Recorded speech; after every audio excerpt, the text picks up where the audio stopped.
오늘 성경을 세 곳이나 보니까 그냥 괜히 복잡하다 그런 생각만 들으시고 성경을 뭘 읽었는지 잘 기억도 안 난다 싶은 생각이 들으실는지 모릅니다. 성경은 많이 읽거나 적게 읽거나 집중을 하지 않으면 한 줄을 읽어도 못 알아듣고, 집중을 하시면 책을 다 읽어도 아주 정신이 바짝 듭니다. 그냥 처음 열왕기상 5장에서 본 말씀은 성전 건축 재료에 대한 말씀이고, 또 역대하 4장에서 보신 말씀은 성전에 설치된 기구에 대한 말씀이고, 그 다음에 다시 열왕기상 7장에 있는 말씀은 성전 앞에 세우는 두 기둥에 대한 이야기입니다. 그러면 그 읽은 성경에 대한 이해가 되시는 줄로 압니다. 성전을 건축한다는 것은 하나님을 경배하는 기쁨이 된다고 그랬고, 또 하나님의 법도를 지키는 즐거움이 된다고 그랬고, 또 그리고 축복을 받는 행복함을 얻게 된다고 그랬습니다. 이 성전에서는 속죄 죄를 드려서 자신들의 죄를 양의 희생 제물로 죄사함을 받으려고 했지만은, 하나님께서는 당신의 아들 예수 그리스도를 십자가에 만인류의 죄를 속죄하는 그런 대속물로 주셔서 그 핏값으로 교회를 세우셨으니, 이 성전을 통하여 구원받은 은혜를 확신하시고 감사하시라. 그런 의미에서 성전이 오늘 존재의 이유가 있는 것입니다. 속죄함입니다. 그리고 성전의 존재의 이유는 그 하나님, 독생자 아들을 아낌없이 내어주신, 그것도 우리의 속죄의 제물로 아낌없이 내어주신 그 하나님의 은혜가 감사해서 그 하나님을 예배하고 찬양하는 그러한 장소로서 있어야 되는 겁니다. 성전에서 속죄함의 은혜를 받고 성전에서 그 하나님을 예배하고 찬양하는 겁니다. 이 성전이 없으면 안 됩니다. 성전이 있어야 됩니다. 또 그 다음에 이 속죄함 받은 그 은혜가 감사한 것을 하나님 앞에 보답하기 위해서, 이를테면은 이 성전에서 헌신하고 헌물을 드려서 그 감사함을 보답하기 위해서 성전이 있어야 되는 겁니다. 성전을 소홀히 하면 안 됩니다. 교회는 가도 되고 안 가도 되는 거 아닙니다. 속죄함 받은 은혜를 깨닫고, 또 그 은혜가 감사해서 하나님 앞에 예배하고, 그리고 그 은혜를 보답하기 위해서 성전은 절대로 필요한 것입니다. 그러니까는 주일날 교회 가기 싫으니까는 오늘 텔레비전으로 예배드리자, 그리 하는 거 아닙니다. 테이프 틀어놓고 예배드리는 거 아닙니다. 그거는 테이프를 틀고 들은 건 그냥 자기가 신앙 상식을 넓힌다든가 성경 상식을 넓히기 위해서 그저 좋은 설교를 들을 수 있는 거지만, 그거는 설교를 들은 것이지 예배를 드린 것은 아닙니다. 속죄의 은혜도 생각지 않고 하나님을 찬양하지도 예배하지도 또 헌신하지도 않으면 그 사람은 진정한 의미에서 성도가 될 수 없는 것입니다. 그 다음에 그 성전에는 법궤를 모시는 그런 장면이 다음 주에는 나옵니다. 성전에는 법궤가 있어야 한다, 그런 말입니다. 성전에 법궤가 없으면 그거는 일반 공공 건물입니다. 일반 건물에 지나지 않습니다. 법궤를 모셔야 성전이 될 수 있다. 무슨 말입니까? 이것은 하나님의 교회는 어떠한 이유에서든지 하나님의 법도를 떠나서는 안 된다, 그런 말입니다. 하나님의 법에 의해서 사람의 생각, 사람의 재능, 사람의 기분, 사람의 입장, 그런 것을 위해서 교회가 존재하는 것이 아니다. 하나님의 법을 지키기 위해서 이 성전이 꼭 필요합니다. 그 다음에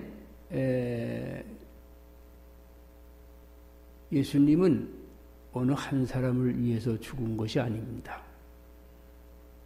온 인류의 구원을 위해서 죽으셨으니 모든 성도가 하나가 되어야 합니다. 그 그리스도로 구원받은 모든 성도는 그 그리스도 안에서 하나이 되는 것이 매우 중요합니다.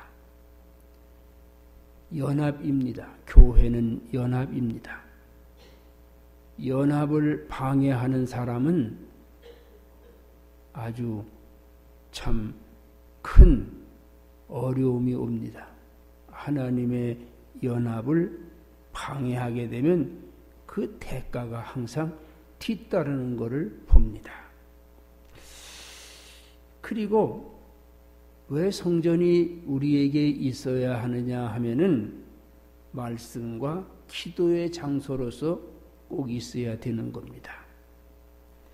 말씀은 하나님의 계시의 선포이고 기도는 성도들이 믿음으로 살기를 다짐하는 화답입니다.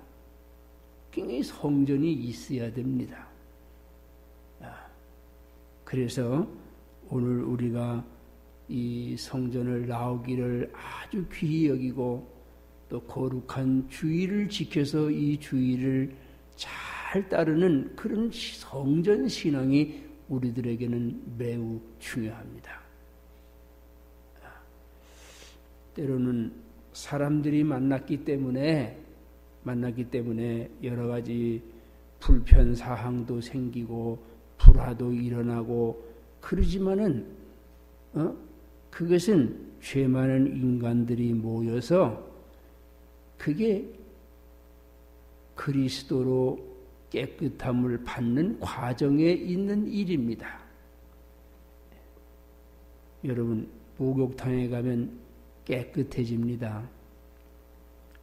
그런데 그 깨끗한 목욕탕이 더러운 것이 많이 나는 것은 사람들의 때가 있기 때문입니다. 때를 벗기기 때문에 오늘 인간의 죄악의 때를 벗기는 동안에 인간들을 통한 많은 교회의 공동체 안에 어려운 일도 많이 생긴다는 것을 우리들이 이해하면서 그러나 이 교회는 우리의 죄악의 때를 벗어버리기 위하여 그 예수 그리스도를 주신 그 하나님을 예배하기 위하여 그리고 그 보답하기 위하여 그래서 이 하나님의 법도를 떠나지 않는 그런 성도의 삶을 위해서 우리에게 성전이 절대 필요하다. 성전 신앙이 매우 중요합니다. 어떤 사람들은 성경도 중요하다고 생각하고 또 하나님의 말씀이 귀한 줄을 아는데 성전을 함부로 생각하는 사람이 있습니다. 여기 솔로몬이 성전 신앙이 대단한 그 모습을 우리들이 지난 그동안 몇 주에 걸쳐서 봤습니다. 오늘은 성전 건축 자재와 또 그 성전 기구들의 재료를 통해서 우리들이 영적인 의미를 얻고 교훈을 받아서 깨달음을 얻는 믿음의 성도가 되시기를 바랍니다. 첫 번째로 성전 건축의 주요 자재는 백향목과 다듬은 돌입니다. 그래서 열왕기상 5장 10절에서 18절까지에 봤는데 중간 13절 말씀에 보면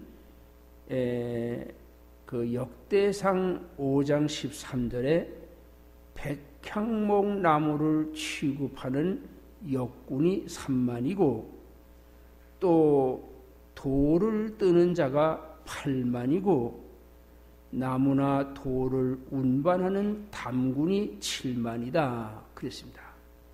엄청난 사람이죠. 어마어마한 사람입니다.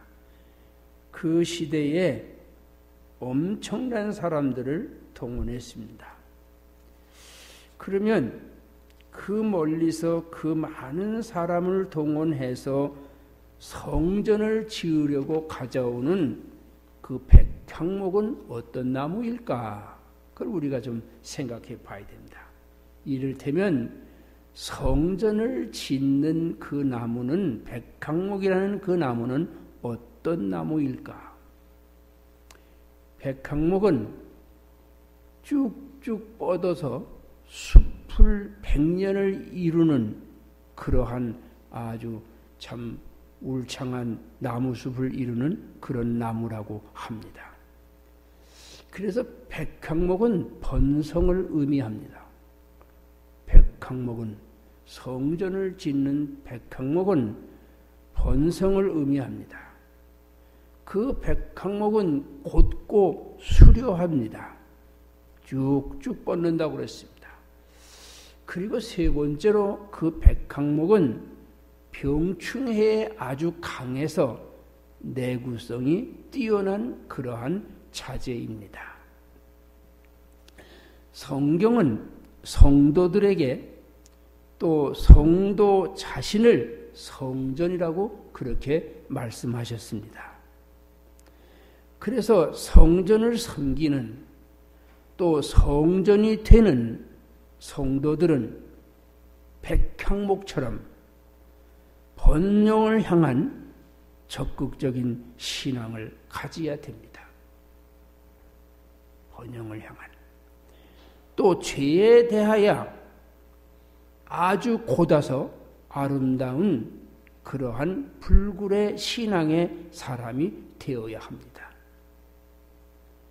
또 그리고 그 신앙이 병들지 않아서 강건한 백향목과 같은 그런 신앙인이 되어서 아름다운 성전 신앙을 이룩해야지 됩니다. 여러분, 백향목이 그냥 나무이기 때문에 성전을 지은 거 아닙니다. 백향목은 참 정말로 성전을 짓는 특별한 의미를 가지고 있습니다. 백향목과 같이 번성을 이루는 그러한 참 긍정적인 성품을, 백향목과 같이 곧고 아름다운 그러한 성품을, 또 병충해를 백향목과 같이 이 죄악의 병충해를 물리칠 수 있는 그러한 신앙 정신을 가져서 성전되는 여러분 자신을 아주 번성하도록 강건하도록 그렇게 참 아름다운 신앙의 성도들 되시기를 진심으로 축원합니다.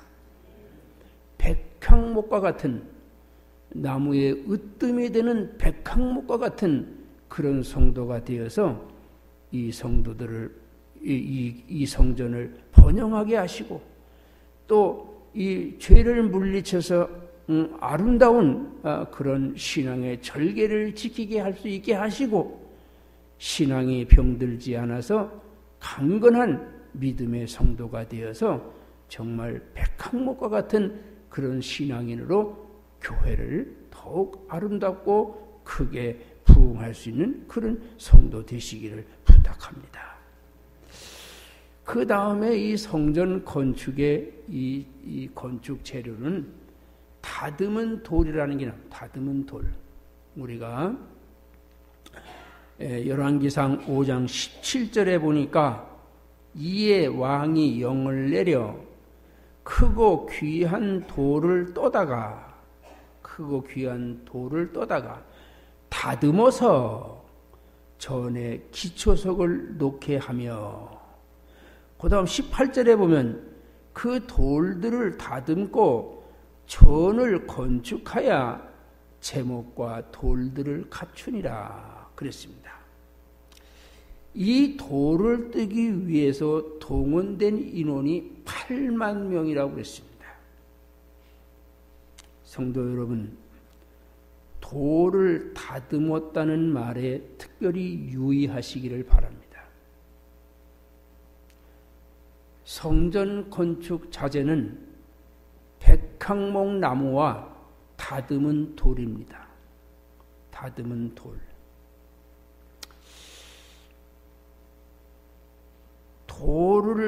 돌을 다듬었다.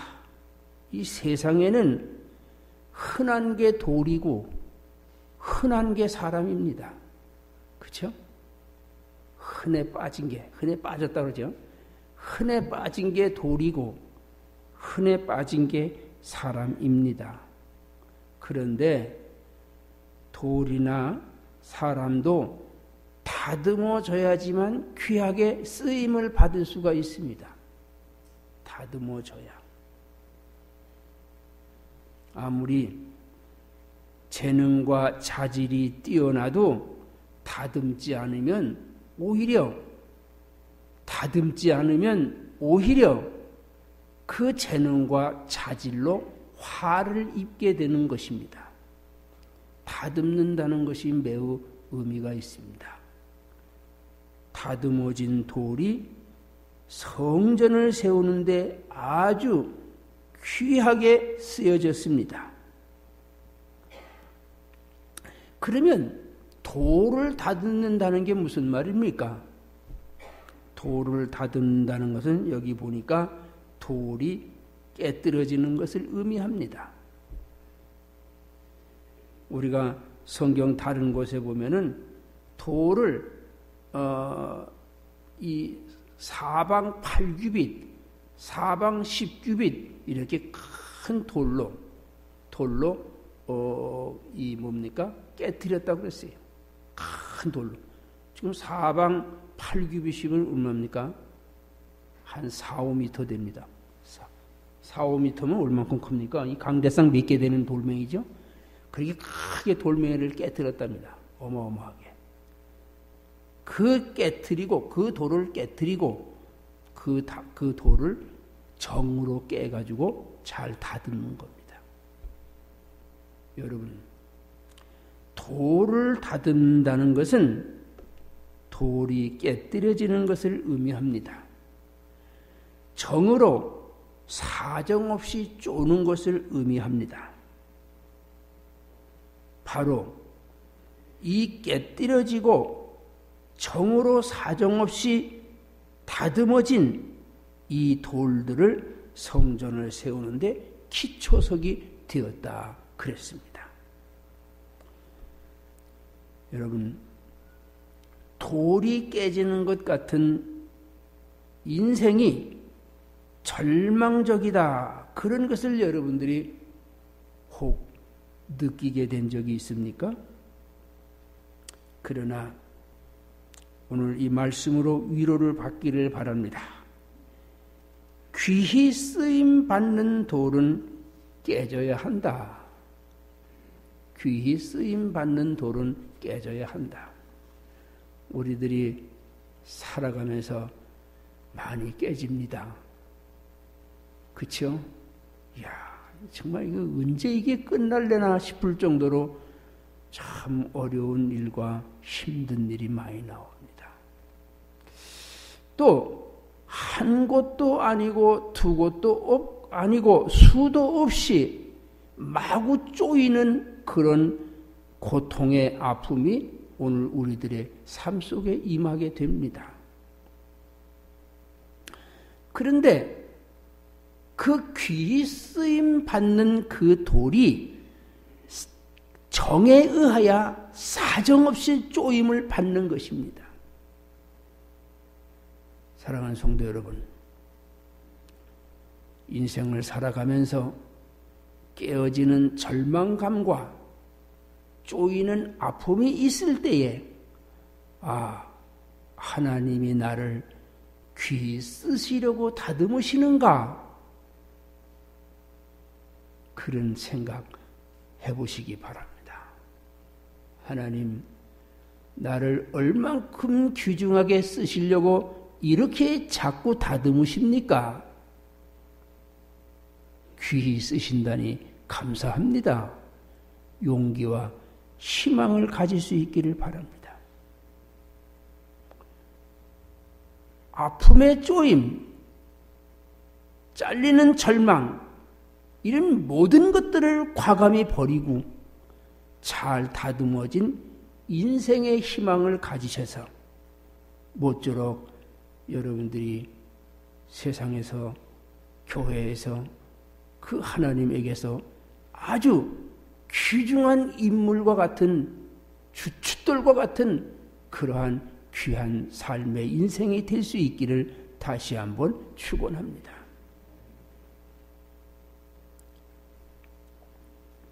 그 다음 두 번째로 성전 기구에 대한 재료에 대한 교훈입니다.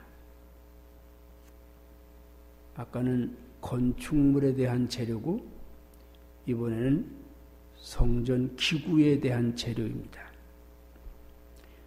성전 기구에 쓰인 재료는 주로 금과 노십니다. 금으로는 등대, 떡상, 진설병 상을 얘기합니다. 그 다음에 향단, 대접, 화젓가락, 불집게, 주발, 숟가락, 불을 옮기는 그릇. 이 금으로 만들었습니다. 금으로. 그 다음에 노수로 만든 거는 번제단, 바다라고 그러니까 여러분 뭡니까? 물고기가 있는 바다를 생각하십니까? 그게 아니고 물을 떠놓는 큰 그릇입니다. 물을 떠놓는 그릇이 두 가지가 있는데 하나는 바다이고 하나는 물두멍입니다. 성경을 보시면 바다는 제사장들이 제물을 잡고 몸이 그 제물에 의해서 피가 튀고 몸이 더러워지니까 그 바다에서 제사장들이 씻습니다. 또 그리고 물두멍은 제물을 씻는 곳입니다. 그래서 이런 것은 다 노수로 만들었습니다. 제물을 잡는 번제단, 제사장의 옷에 몸에 튄 것을 씻는 바다, 또 그 다음에 짐승의 제물을 닦는 물두멍, 이런 것은 다 노수로 만들어졌습니다. 또 솥, 부삭, 고기 갈고리, 불 옮기는 그릇, 불 옮기는 그릇은 금으로 된 것도 있고 노수로 된 것도 있다고 그렇게 성경에 나옵니다. 여기에 금 등대는 빛으로 오시는 그리스도를 의미합니다. 떡상은 생명의 떡 되시는 예수 그리스도를 가리켜서 이야기합니다. 또 향단은, 금향단은 중보다 되시는 예수 그리스도를 의미합니다. 또 노수로 만들어진 놋제단은 대속의 제물이 되신 예수 그리스도를 의미합니다. 그 다음에 놋으로 만든 바다는 보혈의 공로, 피를 닦아주시는 보혈의 공로이신 예수 그리스도를 의미합니다. 또 물두멍은 죄를 씻는 예수 그리스도를 가리켜서 이야기합니다. 세례받음을 의미합니다. 그래서 이 금으로 만든 것들이 정말 큰 의미가 있습니다. 우리에게 주는 교훈이 큽니다. 놋으로 만든 것도 마찬가지입니다. 사랑하는 성도 여러분, 지난번 말씀드릴 때에 금은 불변이다, 또 존귀한 것이다, 또 빛나는 것이다 그랬습니다.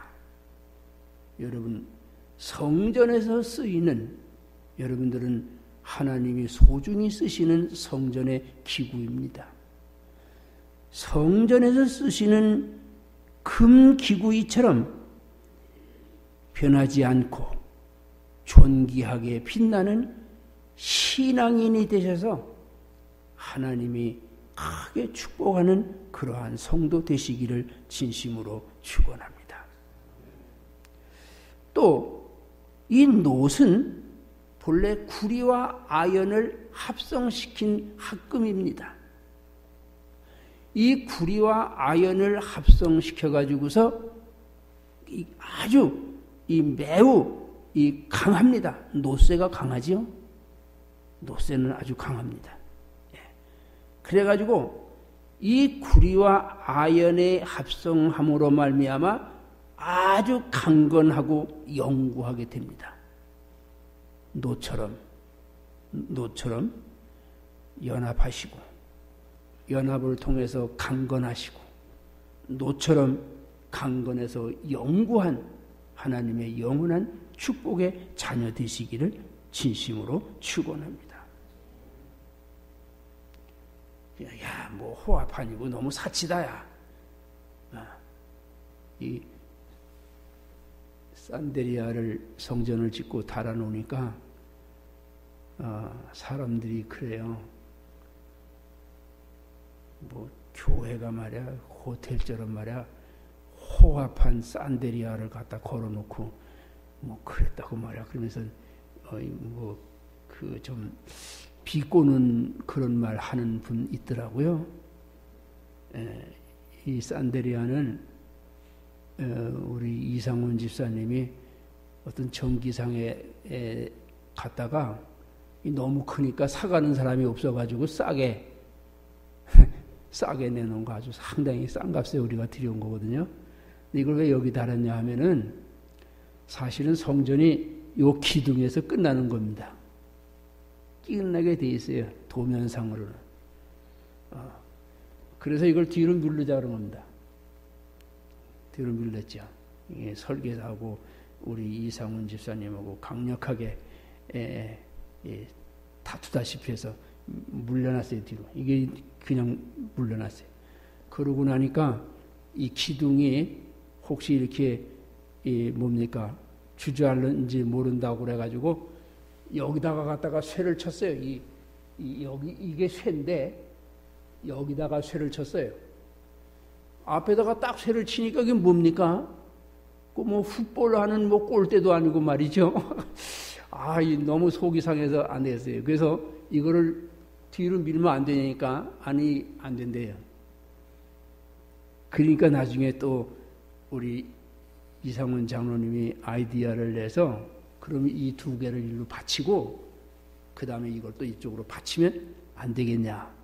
그래서 이제 이렇게 쇠를 더 받쳐가지고 이게 할 수 없이 나온 구조입니다. 그냥 뭐 호화판으로 뭐 자랑하고 젤라고. 그러고 보니까 여기를 이렇게 민자로만 길이 꺾어서 놓으니까 이상한 것 같아서 이걸 돌린 겁니다. 돌리고 나니까 그 돌린 자리를 아무래도 예쁘게 해야 되겠다. 그런 생각이 들어서 여기에 산데리아를 달기로 그렇게 돼서 이게 내용의 의미가 많은 겁니다. 사정도 많고요. 우여곡절이 많고요. 그러면서 아이디어가 나오고요. 그래서 이게 참 우리가 아름다운 성전을 질 수 있게 됐는데요. 그 모르는 사람은 흉봐야. 흉보죠. 괜히 시비 걸어요. 여러분, 성전을 황금으로 썼다고 해서 성전 기물이 뭡니까? 노쇠로 썼다고 해서 너무 호화판입니다. 그런 거 아닙니다. 황금같이 빛나는 성도가 되시고 노쇠처럼 강건한 성도가 되셔서 오늘 이 험한 세상, 이 악한 세상에 승리로운 성도 되시기를 진심으로 축원합니다. 그리고 마지막 세 번째로 성전에 세워진 두 기둥에 대하여 잠깐 우리가 생각해 보겠습니다. 성전 그 현관에 두 기둥을 세우고 그리고 그 성전 머리에는 200개의 성류가 있었다고 그랬어요. 그리고 그 위에는 백합화, 그 꼭대기에는 백합화를 조각해 놨다고 그랬어요. 여기에 이 성류는 진실하심, 신실함, 그걸 의미하는 겁니다. 그 다음에 백합화는 순결을 의미하는 겁니다. 그러면 뭐가 순결하고 뭐가 진실한 겁니까? 하나님입니다. 기둥을 두 개를 세우고 우리가 여기 성류는 아니지만은 아니지만은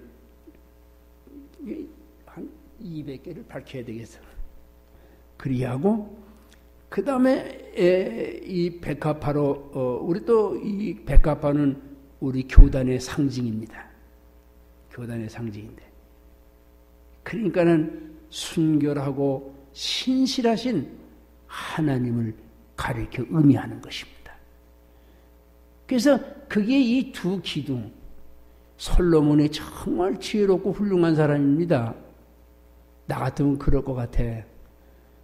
누가 뭘 하겠어? 기둥을 둘 세워놓고 하나는 다윗, 하나는 솔로몬. 그러면 누가 뭘 할 것 같아? 그렇죠? 백성들이 감히 임금님이 참 뭡니까? 몇 년 걸쳐가지고 성전을 짓고 여기다가 다윗, 솔로몬, 다윗 기둥, 솔로몬 기둥 이리 세운다고 누가 뭐라고 그러겠습니까? 그런데 그렇게 안 했어요. 솔로몬은 이 성전의 기둥을 세우고 우편의 것은 야긴이라는 이름을 붙였습니다. 좌편의 것은 보아스라는 이름을 붙였습니다. 야긴이라는 말은 하나님이 세우셨다 하는 말이고, 보아스라는 말은 하나님 그에게 힘이 있다 그런 말씀입니다. 세우셨고 힘이 있고, 세우셨고 힘이 있고, 기억해 두세요. 우리 기둥이 둘 있는데요.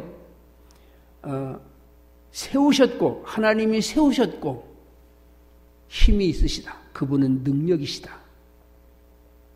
세우시고 능력이다. 하나님의 백성들은, 성도들은 하나님이 세우셨습니다. 그런 고백의 신앙이 매우 필요합니다. 이건 내가 했습니다. 그러지 마시고 하나님이 하셨습니다. 하나님이 세우셨습니다. 하나님이 세웁니다. 하나님께서 이스라엘 백성도 세우시고 하나님께서 성전도 세우시고 모든 성도도 하나님께서 세우시는 것입니다. 하나님이 하신다는, 하나님이 세우셨다는 그런 신앙 사상이 매우 중요합니다. 교회 안에서 그 내가 했습니다. 그건 매우 위험합니다. 아주 위험합니다. 그 생각, 내가 했다는 그 생각이 교회를 다치게 하고 그 사람이 망가집니다. 망가져요.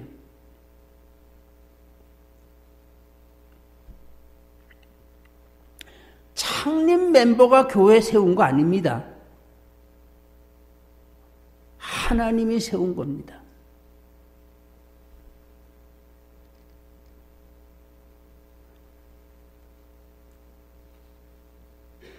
교회를 내가 세웠다 하는 사람은 그 교회를 세우고 또 그 교회를 다시 망가뜨리고 지도 망가집니다. 여러분, 하나님이 세우신다. 그 믿음이 여러분들에게 꼭 있어야 돼요. 하나님이 세우시는. 일꾼도 하나님이 세우시는 겁니다. 목사님이 나를 밉게 봐가지고 안 세워줬다고 그런 거 아닙니다.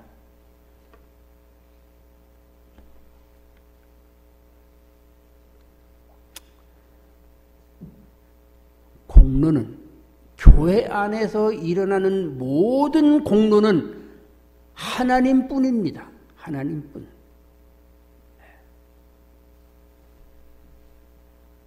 그 공로를 내가 내세우고 싶으면 그것은 하나님의 공로를 가로채는 겁니다. 가로채는 거예요. 가로채는 게 뭡니까? 자꾸만 얘기하면 이야기가 험해지니까 가로챈다. 공로를 가로챈다. 나를 내세우고 내 공로를 내세우고 내 입장을 내세우고 그러는 것은 교회 안에서는 하나님의 공로를 가로채는 것입니다. 그래서 이 솔로몬이 정말 지혜로운 사람입니다. 순결한 백합하여 진실된 성류요. 그런데 그게 솔로몬과 다윗이 아니고 하나님이 세우시고 하나님이 그 능력으로 이끌어 주시는 그 힘에 의해서 우리가 이 성전에서 예배하는 것이다.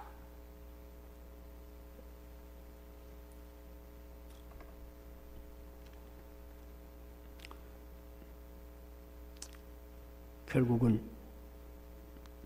하나님이 우리를 세워주시고 하나님이 당신의 능력으로 우리를 이끌어 주시는 것을 의미합니다. 하나님이 우리의 힘이 된다. 그런 것은 세울 때부터 지금까지 앞으로도 우리의 능력이 되어 주신다. 그런 말입니다. 사랑하는 성도 여러분, 이제 여러분들이 인생을 신앙의 삶을 살아가시면서 두 기둥을 세우시기 바랍니다. 하나님이 세워주셨습니다. 하나님, 당신의 능력으로 이 세우심이 이끌려 가는 것을 믿습니다. 그런 신앙을 가지시고 여러분들이 야긴과 보아스의 신앙을 가지고 어떠한 환난이나 역경에서도 하나님의 도우심을 받는 하나님의 능력의 은혜를 힘입는 그런 굳건한 성도 되시기를 축원합니다. 기도하겠습니다. 사랑과 은혜가 충만하신 아버지 하나님 감사합니다. 우리가 성전을 와도 아무런 느낌이 없을 때가 있습니다. 우리가 성전에 와서까지도 하나님과 아무런 관계를 가지지 못할 때가 많습니다. 아버지 하나님, 그 마음속에 사람의 자랑이 있고 사람의 공로를 내세우고 싶어서 오히려 하나님 앞에 엄청난 범죄를 행하는 때가 많이 있습니다. 주님, 여기 사랑하는 성도들에게 오늘 인생을 살아가는 두 기둥을 세우게 하여 주옵소서. 하나는 야긴, 하나님이 세우셨다 하는 그런 고백이요. 하나는 보아스, 하나님은 능력이십니다 하는 그런 신앙으로 아버지 하나님 이 신앙의 삶을 살게 하셔서 하나님이 세우셨으니 하나님이 이끌어 가시고 하나님이 도우신다는 그런 믿음으로 살아서 오늘도 굳건한 신앙의 승리가 이들에게 있게 하여 주옵소서. 예수님 이름으로 기도드리옵나이다. 아멘.